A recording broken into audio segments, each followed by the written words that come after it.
guys, it's me again. I'm answering an email from Robin today, and she had a question about supplements, which I've already addressed, but she also says that she's training for a figure competition. She was, she is currently 103 pounds at 4'11", and at comp time, last time, she was 87 pounds, so tiny gal. She's having trouble gaining muscle while losing fat at the same time. That's the first part that I want to address. And my question would be, she's 16 pounds up from her comp weight. And so my first question is, do you want to look exactly the same as you did at your last competition? Are you trying to get back down to the 87 pounds?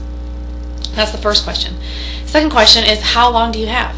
Are we talking you only got 12 weeks to go, or you've got 24 weeks to go? Because that's really going to depend on what you should be doing currently to reach whatever goals that you want to reach. Gaining muscle while losing fat at the same time, it can be done, but it's much trickier because your body doesn't do both real well.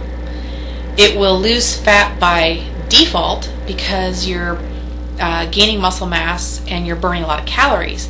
But remember, the body's mode is survival.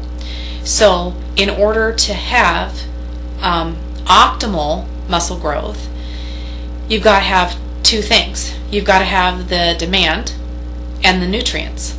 Meaning the demand, where you are, there's a reason why your muscles have to grow and get stronger, i.e. working out properly in the weight room.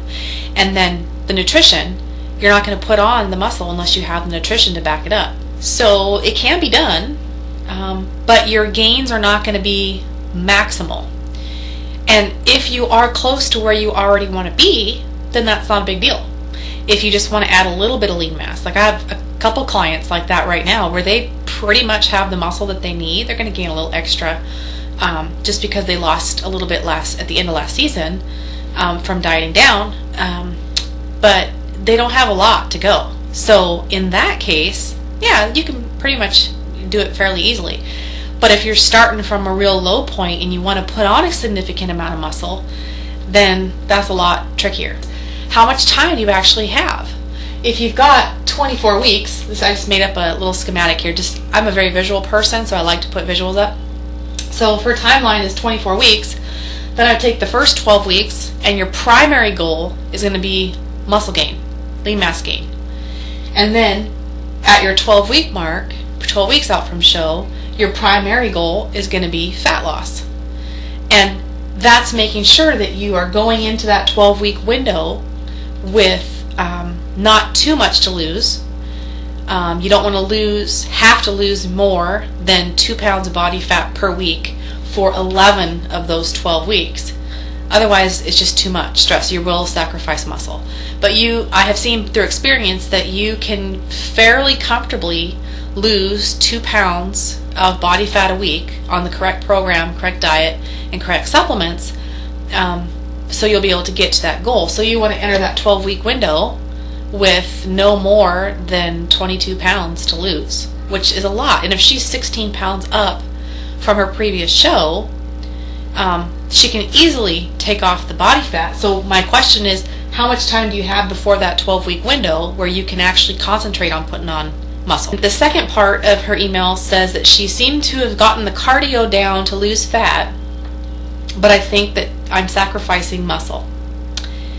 That part of the email is a little bit scary to me because I did the video about cardio earlier, and it is true that that is the most effective way to lose fat. However, I also said in that video that there is a time and a place for low intensity cardio, and this is a classic example. Chances are that she is losing muscle, and if she's not on a clear pattern of measuring her body fat to make sure that's not the case, then the other question I would have is, are you trying to lean down currently and therefore you're possibly on a lower carb diet because you can feel like you're losing muscle on a lower carb diet because you don't have as much glycogen stored in your muscles?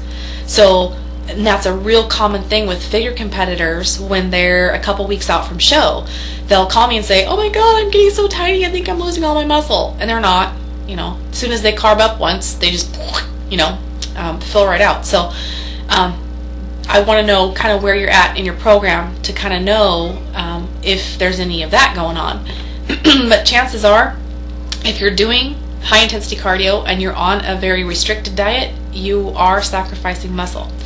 So there's a couple things that to keep in mind when you are in that particular phase. And I don't know exactly where you're at because I didn't get enough information in the email, but I'm going to approach it as if I know anyway, so you can learn something from it. So the two things are that you want to create an environment around your workouts and throughout the day where it is less likely or not as easy for your body to choose to break down muscle to use as an energy source.